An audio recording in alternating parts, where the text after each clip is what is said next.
But looking at where we are today, 240 years later, right? To me, it's what can we do to get past that? My great grandfather came over to the United States, right? And so my family's been here for 100, 110 years. We weren't part of the racism. We weren't, there with that. So to me, it's like, what can we do to help bridge the gaps? What can we do to move forward? What progress do we need to make? But I get a little discouraged when people always want to look into the past and people always want to say, well, I was held down or generations were held down. That's unfortunate, but what are we going to do for the next generations, and what are we going to do moving forward? That way, we can all be better than where we are today. Now, one of the things that always baffles me is what happened to me. My parents were sharecroppers. Their parents were slaves. Yep. I grew up in the oldest all-black community in the country. The only one. I grew up doing segregation. But there's something about me that I'm not angry with or mad at white people. Yeah. I'm just not mad like that. And in some ways, I think it comes down to what your experience has been.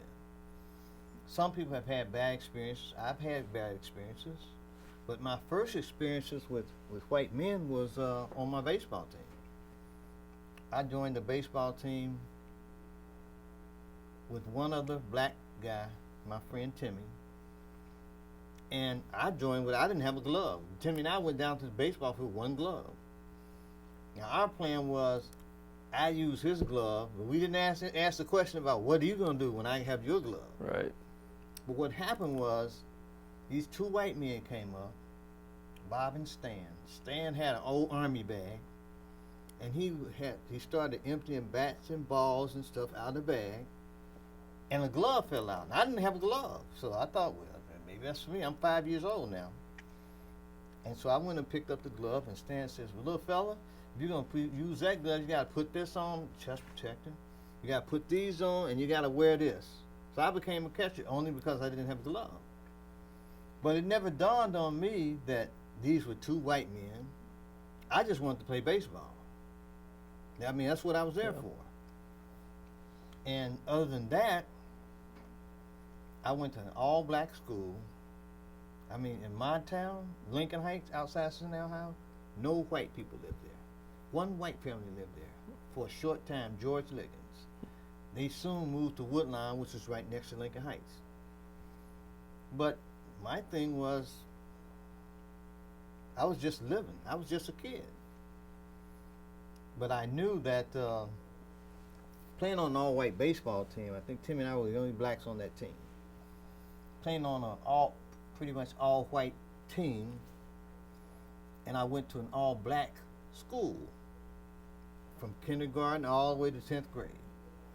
In 10th grade, my own experience was, I wondered, can I compete with the world at large? It was just in my mind. And the only way I could find out was to get in a situation where I was in a mixed race situation. So I forged my parents' signatures and transferred myself to a high school in Cincinnati called Withrow High School. That was about 2,000 students. It was half black, half white. And I performed pretty well out there. And so I had my question answered because as I was growing up, I had a buddy. My best friend played pro football. My best friends were super athletes. I mean, these guys were some of the best in the world. Greg Stemmick was all-state in football, basketball, and baseball. The baseball team, high school that I left, that baseball team won state championships in basketball, baseball, and track. Wow. We had three, Lofell played pro football, Gay played pro football, and two played pro football. I mean, this is who I hung with. So when I'm in the 8th, 9th, and 10th grade, I'm thinking, they're saying I'm going to play pro something. And I'm thinking, because these guys are world-class athletes. Lofell's like 6'4", running about 10 flat 100. And Greg Simmons, he just wouldn't let anybody outrun him. That's just how he was. And he played for Love You Blue when Bum Phillips was coaching Houston. And he used to call Bum his white daddy. Because, we figured we were gonna go to college. We didn't think about the money part. We just figured we're gonna go somehow. And when I was in 10th, Gage and I we were the same size all the way up to about 8th grade. And then some in 10th grade, he shot up. But I wasn't growing. I said, I'm not gonna make it in pro sports or nothing. They wouldn't have 5'3" basketball players in the NBA. So that's why I transferred, because I wasn't growing. But this thing about I just don't have this thing about being mad at white people. The guys I was around in high school, growing up, playing Pee Wee basketball, junior high basketball, junior JV basketball in high school. The coaches, Mr. Salters, Mr. Hillard, Mr. Holloway, I never heard them say anything about disliking white people. We were just taking care of business. And so this thing about being mad and scared, I missed it. And I'm wondering what happened to me. Yeah. And as I come up, when I go to college, I went to Dennis University in Granville, Ohio. We had about 2,000 students, had about 40 black students. When I went to law school at SMU, they had 750 students. There were 5 black guys at the school. And in that environment, another black guy and I, Lorenzo Brown, Lorenzo and I started the Black American Law Student Association. We weren't concerned about those 748 other white people that were in the school. We just thought we needed Black American Law Students. So that was started. And so I've kind of like gone through life just not being afraid. I fear God, and I really don't have time to fear anything else. Why do you think that you're different than kind of what culture is teaching us today or telling us today? Because I'm not mad. My parents were sharecroppers, which is really post-slavery slaves. And I know what segregation is about. I know the effects and all that. I went to law school and all that. But I don't get mad or nervous. Yeah. Now, I have friends who are mad, and in my mind, I'm thinking, how can I be mad about something that happened 200 years ago? Yeah. And how can I hold you accountable for what happened 200 years ago? Yeah. And I read a lot of stuff. I was looking at something the other day about white rage, about white people being mad, and they had the civil rights movement. And I thought the civil rights movement, first of all, when it came to the civil rights movements, I wasn't marching myself because I saw them water hoses and dogs and stuff like that. I said, nah, that's not my cup of tea. But the main thing was, I was observing my parents. And my mother and my father, they were busy taking care of the family and taking care of family business. They weren't out there marching up and down streets like that. I later learned that Martin Luther King, he was a young man then, but Martin Luther King came from money, I believe, because he had money. You can't march around there if you're broke and hungry. I've often wondered about people like Jesse Jackson. They go here, they go there, and I wondered, who pays for the plane ticket? Oh, he went to Iraq? He went to Iran? Who paid for that? And it's just that I don't understand what they're mad about. Because to me, if you're mad, you can't think about what you need to do. And to me, you need to think about what you need to do. Yeah. Well, and what good is being mad, right? If you're just mad and you're mad your entire life, all the opportunities that you squander, all the time that you waste, who are you really benefiting by you being mad? What are you really gaining by that? To me, like you said, when you get mad, you kind of lose focus. To me, I'm much more interested in what's the goal? What are we trying to achieve here, right? You went to law school. You've done so many amazing things with what's been given to you. You took advantage of the opportunities all your life, right? Like the baseball glove. You became a catcher because that's what the opportunity was. You wanted to play baseball so bad that you didn't realize, you didn't know any better. You just took it, you played it, and you went on, right? I think that's what we need to do. You weren't mad, you weren't pissed off saying, oh, that guy's in left field, I want to go be a left fielder. No, here's a glove, here's my equipment, here's what I'm going to go do. And you did it. Now, I recognize that racism exists, but I look at things like a math problem. When I took geometry, it had 103 theorems or whatever it was, and they had some givens. They give you some givens, and you figure out the rest. And to me, in dealing with life, I say, okay, racism's over there. Now, what do I have to do over here to work this thing out? Yeah. To me, it's that kind of thing. Yeah. But there are people unlike me, and I'm trying to understand them and understand you at the same time, because the thing to me is we're not gonna wish it away. But the thing to me is we know the problem. What's the solution? Yeah. And I've gone on Facebook and I start arguments with people. I don't know Sure. if you follow my Sure. page or not. Yeah. I start fusses all the time because I'm trying to find out, what do you want? Yeah. Yeah, and I look at it more on the individual basis, right? If we look at individuals and we say, here are the rights that individuals have, as opposed to saying, based on the color of your skin or something else, here's a group. I think that's one of the problems that we get ourselves into. We say, well, this group's a little bit different than this group. This group is different from this group. But I think if you get really down to it, to the individual level of it, we're each individuals. We all have different talents, right? We all have different intellect, things like that. But we are what we make ourselves out to be, right? If you go down a path and you say, hey, I want to go in school, I want to stick it out, I'm going to go to college, whatever it takes, right? That's a very different mentality than saying all of, pick any type of race, is this, and make a big generalization about it. I think when you start looking at the specifics of it, we're not really as different as people believe.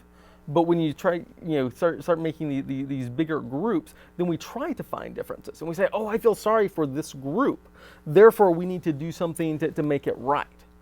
And no, it's like, let the individuals. If you look at every race, every country, there are brilliant individuals all around. Why are some people more brilliant than others? And is that something, I don't think that has anything to do with race. I don't think that has anything to do with ethnicity, things to that effect. I think it's more the individual and, people that want to pick themselves up and want to make something of themselves, especially in this country, you can. My thing really is about God. Because if I cut you, you'll bleed red blood.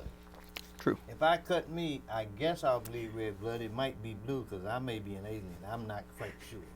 But to me, it comes down to you and me. Yeah. And I decide I want to do this, you decide you want to do that. I'm not saying I'm not going to do that because I'm black. Or he can do that because he's white and he's not black. I think it's up to the person. Yeah. But many people, it seemed to me, especially black people, seem to think that, well, white guys go into the bank and get loans on a handshake. I know that red line exists. I know there may be financial discrimination, but I don't know that's what happens. How do I know whether or not they check this credit and how his credit compares to mine? That's an assumption on my part. And to me, racism is often misused as an excuse for something. I mean, it's just used as an excuse. Well, this didn't happen to me because of this. The white man holding me down. Now, I'm sort of a political animal, and I am a Republican. I don't hide it. I don't make any bones about it. I haven't got any fights about it. I want to fight somebody. I can't wait. But when I see failing schools, failing families, failed leadership, and a dwindling population because of abortion, people angry, people supposedly go fill up the churches on Sunday, they vote pro-abortion, they vote pro-against prayer, and then they say the white man holding me down. I like to joke with your boss about it. I call him, I say, "Man, you got to hold down dude today? You holding 6 brothers down today?" You know what I mean? It's like, guys say, white man holding me down. Nobody's holding you down. People trying to make money and trying to get things done. That's what I see. And to me, I think relations, everybody gets used by somebody. And that's okay to me. It's just that if you're wise, you try to choose who do the using. Yeah. And you try, and the point is not that you're being used for something. The point to me is, what are you getting out of it? Are you getting anything out of it? And that, I don't understand why more people, minorities, aren't part of the Republican Party because of that. I mean, if you look at what the Republicans stand for, if you look at the anti-abortion, if you look at the lower taxes, if you look at all the things that the Republicans are for, do people just expect a handout? Are we more of the entitlement mentality, or why aren't there more? Now, what I think is going on is actual hypocrisy. I'll call it what it is. I've been having discussions with my pastor for months, and one of my buddies on Facebook. You might see him, Richard Dinkins, every Sure. now and then. I say, I'm wondering how is it you can vote to support these policies which are contrary to what Scripture says. Yeah. And they say, well, render unto Caesar what's Caesar's and render unto God what's God. Is life not God? I say, but wait. I say, but how can you, does render unto Caesar mean that you can go against what God says? Render unto Caesar was about paying taxes. Mm-hmm. They weren't really trying to wipe Jesus out there. I mean, they were persecuting Christians, but not like this government is doing. I mean, Christianity has almost been outlawed. Yeah. And this is though, render unto Caesar has nothing to do with abortion. Has nothing to do with stamping out school prayer. Mm-hmm. Stamp out every public acknowledgement of Christ. Yeah. It has nothing to do with that. Yeah. But I'm just lost. So what is it? If my people, right, turn from their way, the evil ways, we need to get back. If you look at where this country's headed down, right, we've taken Christ, as you say, out of everything. When 200 years ago the Bible was the manuscript, what was in schools. Now we're taking it. Now we're trying to get money, off of our money, saying in God we trust. We're trying to get rid of that. We're trying to get rid of prayers before football games, everything else. We've stamped out Christ so much in this country. You have Muslims praying for a football game. You can, and it's just, at what point are we going to say enough is enough? Almighty government isn't our savior. Almighty government can't take care of us, right? We need to look to Christ and give our heart over to Christ, and then we need to look at the natural abilities that Christ has given us, that God's given us, right? And how can we pick ourselves up? How can we, move our lives forward and not just dwell in the past and not just, say, oh, I'm never going to amount to anything, so therefore you never amount to anything. No, if you have the ambition, if you have the desire in this country today, anybody can be anything that they want to be. This is the greatest country in the world, and it has been, and we just need to get over those hurdles, right, on that individual basis and say, listen, if you want to make it in America today, you can make it in America. Right, regardless of your background, regardless of your skin color, regardless of where you grew up, because you get to make those choices. This isn't a caste system where you're going to be stuck in this caste regardless of where you are. And what troubles me is to look around and see. I have friends who are Asians. I have friends from Vietnam, friends from India and other places. They come here. Mm-hmm. And not even speaking the language. Yeah. And figure out a way to work their way through. Yes. Whereas I have some of my own people who are born here speaking the language, and honestly speaking, many of them can't read or write better than someone who learned this as a second language. Right. And you have these failing school systems that I mentioned.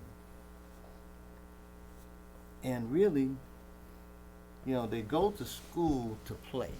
Right. It's a social hour, not a time for work and scholarship. Because when I was growing up, if you got good grades, you were not the most popular person in the world. People didn't like you because you got good grades. I experienced that. Right. Now, as a man, I have been told that many times, not many, a few times. My best friend said that. Said I was a little arrogant. Now, the only one who's ever called me arrogant was black.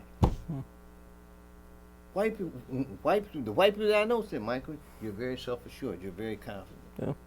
But what's self-assured and confidence to you is arrogance to them. And I'm trying to figure out what's happening here.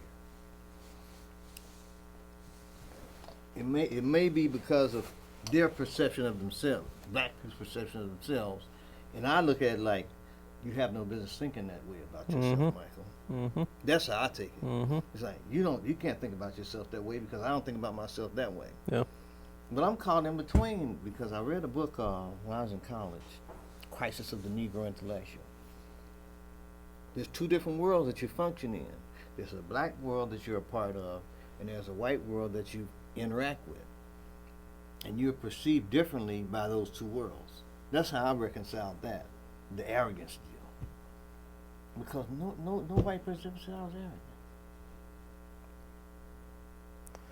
And so is that something that the African culture needs to overcome in order, or why is that Well, I think that one of the results of racism, which I really view as a social construct, it's not real. No, I learned in academia that there are people smarter than me, there are people who are not so smart as me. Some of them are white and black over here, some of them are white and black over here. So it's not about color of the skin. Yeah. Now, when I pushed my pastor to the wall about this rendering the Caesar stuff, his question was, he just couldn't see. He said, what is that would make a Joe think he's better than me because of the color of his skin? Mm-hmm. You know, even our founding fathers, our liberals, so to speak, we're being taught to hate the founding fathers because of the institution of slavery, because of the racism that they held. Well, they were just acting on the basis of the best information available to them at the time. I can't be mad at them for that. What am I going to do? Dig up George Washington's ash dust and throw it somewhere? Throw it in the ocean? For what? Yeah. So why be mad at him? But I know that liberals hate the founding fathers. They actually hate the Constitution.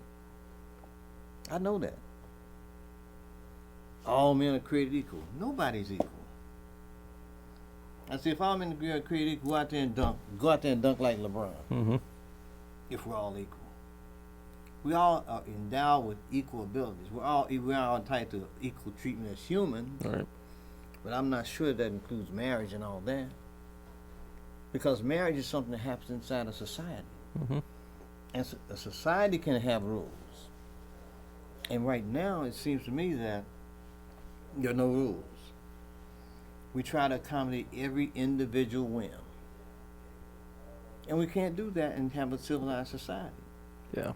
But I think it comes down to fundamental differences about how they view man. Some people think in his nature, man is just good, wants to do good. Another thinks that man is bad, wants to do bad. And what I was taught as a child in church, and what I believe is, we have the capacity to do good and we have the capacity to do evil. It's a choice. We have free will. Yeah. And men don't always choose good. Sometimes they choose to do evil. And I can't be mad at a man for choosing to do evil. I can only try to protect myself from it. And governments exist, in my view, to enable people to live together. Because without government, without something in between, they can't live together without conflict. But I know that, and I argue with my little brother all the time because he's a trained liberal. He may not even realize it. He's a military, but he's trained to be a liberal. And he probably he never told me, but he probably got out of the military because he had fundamental differences with how they did things, philosophically. But I've been running arguments with some smart people for a long time about this mess I'm in.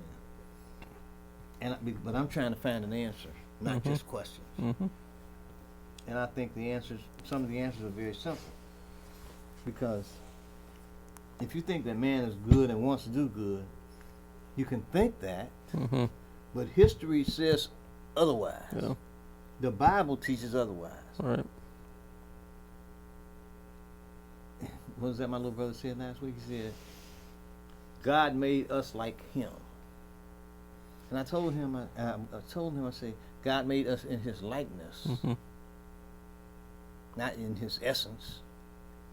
Oh, and man brought sin upon himself. All right. So we have the sinful nature. All right. So I think that it's a harder struggle to say, yes, man is good. But again, we lie, we cheat, we do so much bad stuff. And I think that's part of us. Right. And so I think it takes it takes God, it takes Christ to kind of overcome that.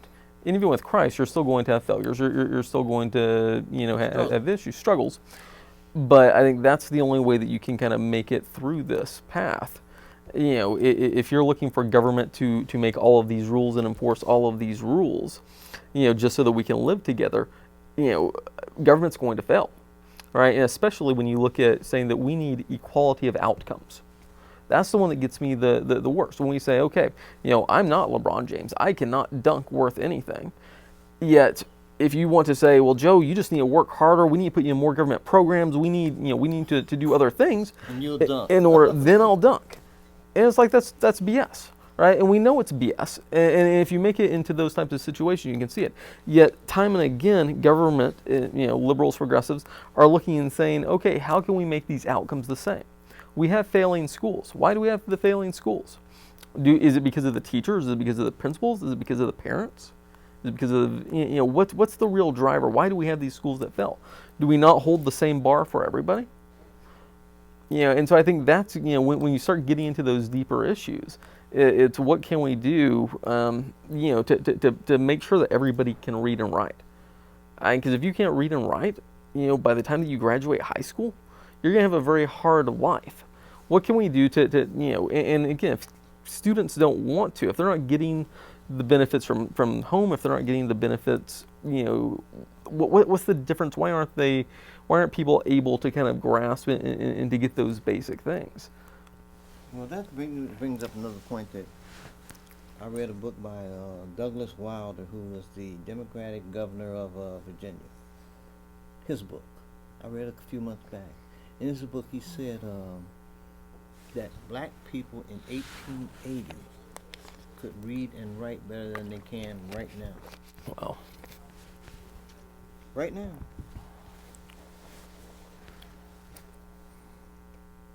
And they were mostly Republican then, but that's an aside. But I'm just saying, Yeah. to me, that's criminal. Mm-hmm. That's happening. Yet, we have a few successful black charter schools. And my buddy, you might see me on Facebook, my buddy Dinkins. And I said, what about charter schools? He said, it's complicated. So what? Yeah. So what if it's complicated? To me, I was supposed to be part of that talented tenth that's selling out. Mm-hmm. We have a black community that supports charter schools, 60 or 70%. We have a Congressional Black Caucus and an NAACP that are 100% opposed to charter schools. And I ask myself, now, who's holding who down? Yeah. Who's holding who down? You have the Congressional Black Caucus children, they go to private school, and they make your children go to public school. But the white man holding you down. And my thing is, you got to take some responsibility yourself. Mm-hmm. And I have said I'm in favor of black charter schools. Because, Joe, I just to be honest, Yeah. I don't think you could raise my son to deal with my world. Yeah. You couldn't. Yeah. I couldn't raise your son to deal with your world. Yeah. We're in different worlds. It may be unfortunate. It maybe shouldn't be that way in an ideal situation, but it is. But we have different things happen to Sure. us. We have different pressure, different kinds of pressures and social situations that we face. And I think that we have to look at it, if you look at a human level, which is what I learned in 4 years of college, after 4 years of college and 4 years of English, I learned that it all comes down to the fundamental human experience. How do you deal with challenge? How do you deal with obstacles? When you run to an obstacle, as far as I'm concerned, racism is just an obstacle. Okay. It's an artificial construct that somebody created to make somebody else feel good. That negatively impacts me. So, okay, got racism on the table. I want to go out the door. So I got to figure out how to get over, under, or around it. Yeah. Period. Yeah. Not just sit here and be mad at it. Go away. Go away. It's crazy. It's not going to do any, anger is not going to do any good. And to me, now I guess somewhere down the road, I'm going to have you on with some other folks. Sure. We're with the fuss. Because I'm intent on finding a solution. Yeah. And I'm intent on really having a discussion, because it's something, what I believe, I looked at Obama's election. I think people really expected him to really help. I think a lot of white people voted for him. Sure. That I know of. Yeah. And I think that because they were saying, oh, we'll give him a chance. That's exactly what one guy said. I give him a chance. He ain't doing worse than Bush, And I think people want to deal with racism. I was looking up something. There's a group called Undoing Racism Austin. And I know that the talk needs to take place, but we gotta talk honestly with each other. Yeah. We can't be afraid to talk about it. You can't be afraid. Yeah. It's not going away. Now there's one of the candidates for office. I won't identify him now, but one of the candidates for office says we have the Make Pokey Cry show. And when I'm thinking about when Richard was telling me that he wanted white people to feel his pain. What do you want, revenge? Yeah. And then what are you gonna get? Then what? Okay, they feel your pain. Then what? I was at a meeting with the commission that Zimmerman has me on, and an elected council member said that the African American Resource Advisory Commission didn't know what it was doing. After 10 years, I could go a little down on that. But then one of the members said he didn't like comment, and he was glad that Orr Houston spoke up. Another commission member said when he made those comments, he didn't show sympathy and understanding. That threw me for a loop. Because do I want sympathy and understanding from you? Not really. If you sympathize and understand my feelings, so what? I still gonna have a life to live. I still have things I have to do. I have life and business to take care of. And your sympathy and understanding, all that's good, it's interesting, but it's not really that important. And to me, that's what the black community has gone for. Because as Republicans are perceived as being white people that hate black people. And Democrats like us.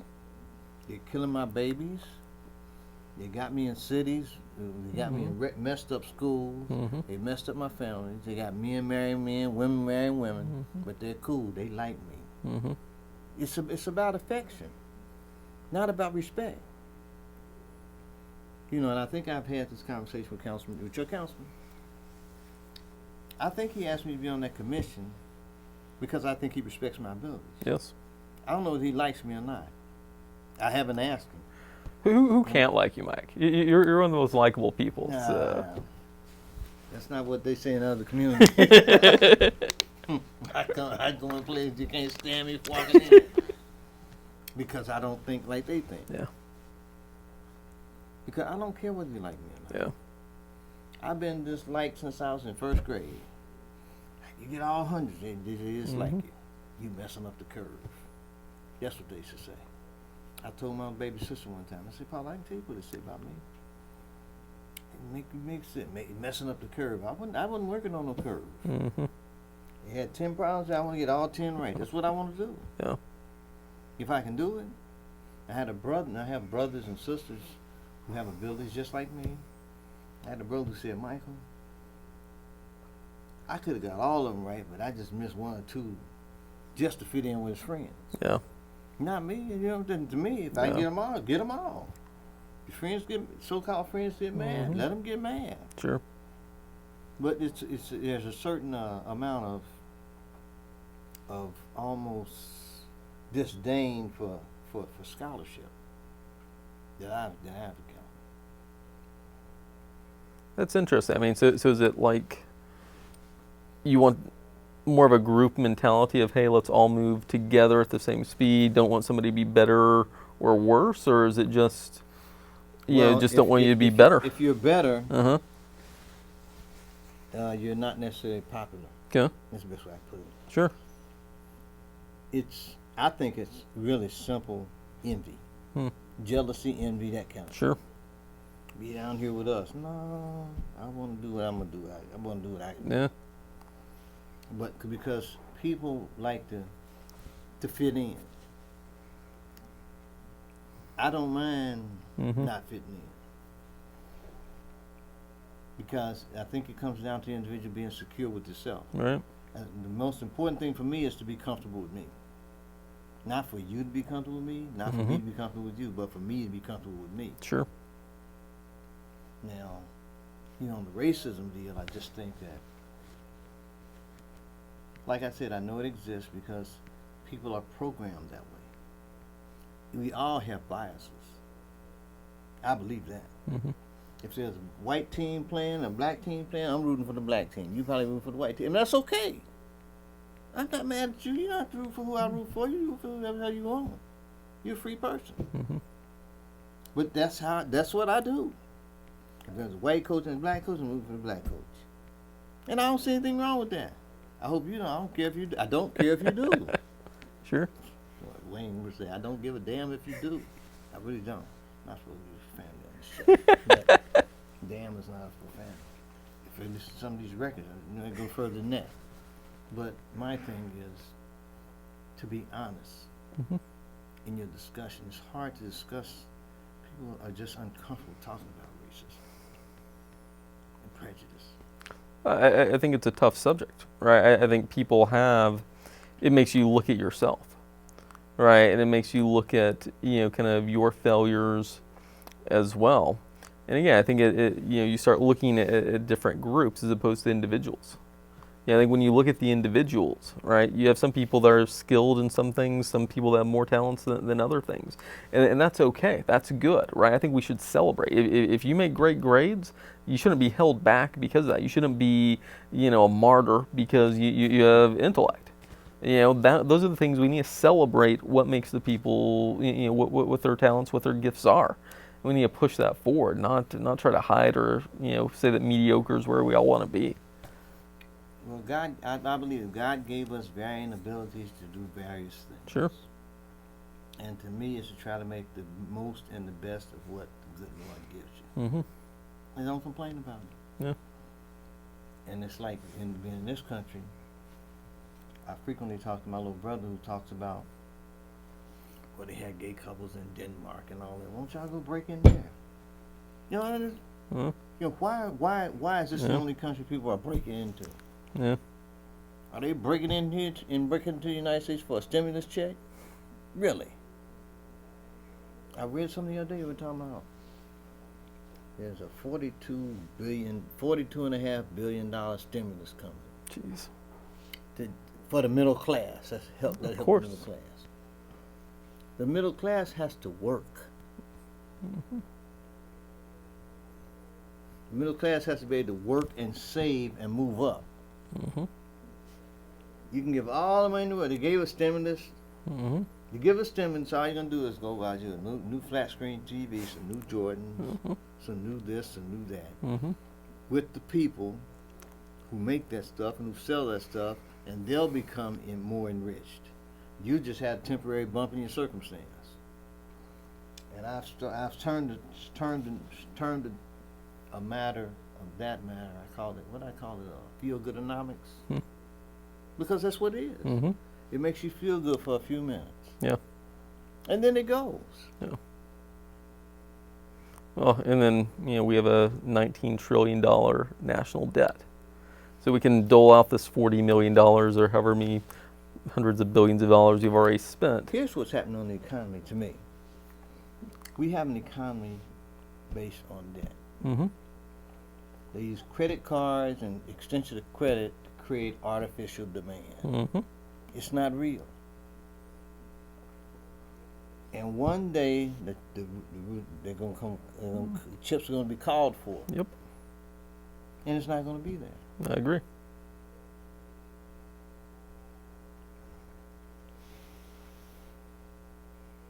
So what do we do about this racism thing?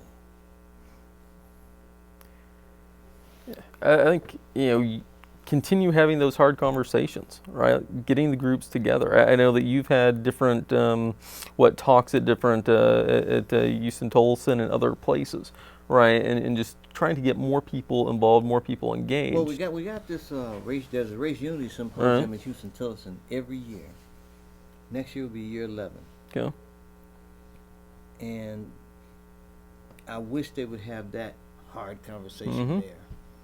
It's the only one I know of in the nation. Wow. Of course, there's something I saw on Facebook called Bridge to Racial Unity or something like that. But I just think that the conversation has to start somewhere. Yeah. And it has to be people who can really say what they need to say without being afraid. Sure. Yeah. We have people who just, honestly speaking, from my perspective, just as a guy kind of like sitting in the middle, it's like there's some black people want you to feel bad, want you to pay some money and all that kind of stuff. Right. You haven't said exactly how much. You haven't said whether or not you get credit for the money already paid or anything like that. They still want their 40 acres of the mule. So let's say that I would love to be able to wave the magic wand, snap my fingers, and say, I am super sorry. I am as sorry as you need me to be. Here's as much money as you need. Are we good? What would be the response to that? What happens when we get to that point? Or can you never get to that point? Can you never be sorry enough? Can you never give enough? Is this something that's going to affect generations to come? Or when are we going to turn that corner and be able to say, listen, this is a great country. People of all backgrounds can make it. You can be anything you want to be. What can we do to help you achieve your optimal? Let's move forward with that. I like to think I'm like a Frederick Douglass type of guy, more so. And I said this on CNN, on national TV, and I'll say it again.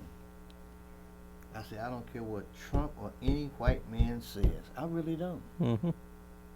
Because whatever they say, when they finish saying what they got to say, I still have to do what I have to do. Yeah. It doesn't matter what they say. Yeah. What I would hate to see with all my heart is more of this feel-good economics. Right. You can't, for example, you can't criticize the president. You can't. Or if you're a racist. Me, I'm not supposed to because I'm breaking the rules of the club. Some club I'm in. I don't know I was a member of that club, but I'm not.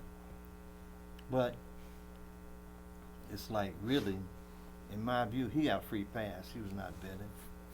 It's like, he must have known somebody other than Michelle. I mean, chances are, I hope so. But then again, there's a picture of an old friend of mine with Obama. It kind of confirms some suspicions I've had. He had one girlfriend for 10 years, but she married somebody else. And he's a different kind of guy. I love him. He's my brother. If it wasn't for him, I wouldn't have made it through law school. It's because of him that I did make it through law school. His dad co-signed for my first apartment, but he's a different kind of guy. He's not like me. But I want to get back to the racism thing. I just think that it's a conversation that needs to happen. And it needs to happen really on a high scale. Higher than what we are here, Sure. where we are here. But they're afraid to talk about it. They're afraid to, it's like they're afraid to talk. They're afraid to talk. You know, may have another show with you or someone else on, you know. Sure. We have one big fuss and try to have that talk. And have some disorder.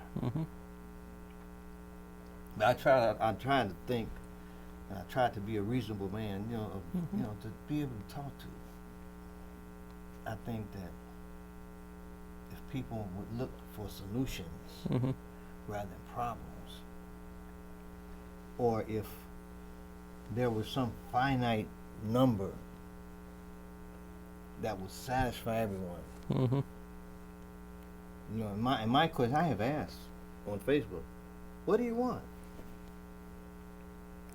How much money? Give me a dollar figure. Yeah. If you want to take 40 acres and a mule, the value and calculate the interest from 1865, Sure. do that number. Yeah. Whatever that number is. But it's never going to be enough.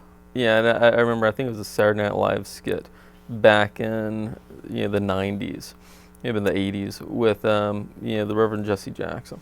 If only we get a black president, then everything will be good. He said that? No, it wasn't him, but there was a skit about that.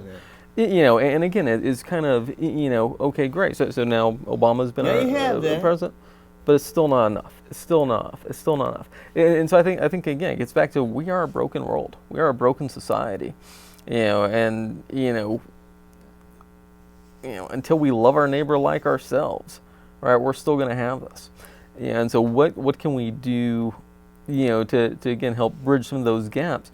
But I don't think there is a dollar number, right? I don't think there's an empathy amount, that will do this. I think it's more of a, I'm sick and tired of being sick and tired. I'm sick and tired of the racism. I'm not going to play in this field anymore. I'm going to go be productive. I'm going to go do something good. Right? I think whenever people start just getting that, and unfortunately, yeah, there are going to be racists out there. I was in Latin America and I got called a gringo. Right? Is that a racist to me? Right? And it's like I laughed. Those little kids that were playing on the bus because I was on the bus and they're saying gringo, gringo, gringo. I'm not bitter about it. I'm not angry about it. I didn't go confront people about it. It's just, okay, it happened. Move on. Well, I think that when Obama was elected, I think that, this is just me speculating, that white consciousness, if there be such a thing, was saying, okay, it's okay now. And I talked to, there's a brother I know here who I'm very close with. Although he's a Christian, he said he voted for Obama. He said he voted for Obama because now there's no more excuses. And I think that's what many white people thought. Yeah. There's no more excuses now. You can hold the highest office in the land, so I don't want to hear that anymore.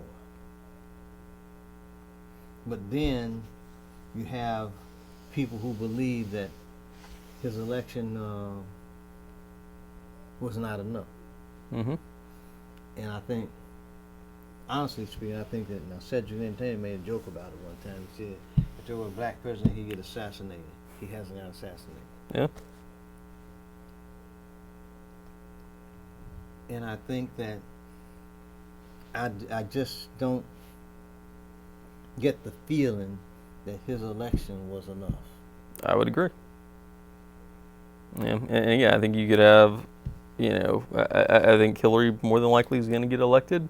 You're going to have a woman president. Is that going to break the glass ceiling for women? Is that going to mean the equal pay for everything? I think you're still going to have those situations, and they may be very unfortunate, may be illegal, may be very wrong. But I think those situations are still going to exist. And again, even if we had, the next 50 years, if we had, different ethnicities as president, I don't think that is enough, to break this cycle of racism. I think, 2 points I got, you got Christ, you got the individuals, right? So, you got to change your heart through Christ. And when your heart is changed, then to me, it's you need to pick up the pieces. And you need to say, okay, I'm tired of dealing, or I'm tired of, this barrier. How do I get around it? How do I go over it? How do I go under it? But for me as an individual, I'm not going to let it slow me down. I'm not going to let it hold me back. Right, and that's why I say that it's really an individual. Mm-hmm. It's really an individual. How do I get from Yeah. A to B? Yeah. What do I have to do to get from A to B? Yeah. And there's gonna be challenges. There's gonna be obstacles. How do I get around them, over them, under them, or whatever? How do I surmount them? So have there ever been any studies that you're aware of, right, that said, okay, we have 1,000 individuals, right? How come these individuals made it through that? People like yourself, versus how come there's other people that for whatever reason never made it through? Well, life happens, Mm-hmm. and people get deterred from things by life. Mm-hmm. When you got deaths in the family, might slow you down. Personal injury may slow you down. Personal illness or something like that. Things happen. Mm-hmm. But I think that with the various laws that were passed in the civil rights era and all that, I think the intent was to level the playing field. Sure. It's not. I'm not gonna say that it's level right now. Yeah. I don't know that it'll ever be level. Yeah. There'll always be some who have to work harder than others because we're gifted differently. Sure. So the struggle, I think a struggle is a necessity. And the overcoming of the struggle is what's important, Mm-hmm. not the struggle itself. Meaning racism, to me, racism is just something, when you encounter a barrier, you have to struggle to get past it. Mm-hmm. Some manage to, some don't. Sure. But it's just like, to me, everything else. When I took the bar exam, some people passed and some people didn't. Yeah. Now, the fact that when I took the bar, when I was taking bar review, they told me, they said, now, Michael, for every 10 blacks that take the bar exam, only 2 pass. I looked around the room. I said, y'all in the struggle. The rest of y'all in the struggle. I got one right here. I don't know what y'all gonna do over there. I mean, that's how you have to be. Uh-huh. You just have to believe in yourself. And I just looked around and said, I got one. I don't know how y'all gonna do over there. But that's the way it is. But there were white people who failed too. Mm-hmm. So it comes down to you. And my thing is, really comes down to you, not the institution of racism. Now, my councilman, I call him my councilman, has a reputation of being the most racist councilman down there. And I can walk in there and say anything because I'm just me. I'm just like that. Although you may say when I'm leaving, Michael's crazy. Something wrong with him. I really don't care. Yeah. I'm just me. But it's kind of, the bottom line to me is you have to get to the individual. You have to deal with your individual struggles Mm-hmm. and not racialize them, so to speak. This is a struggle that I have. This is a challenge that I have. This is an obstacle I have to confront. I guess I don't get to use it.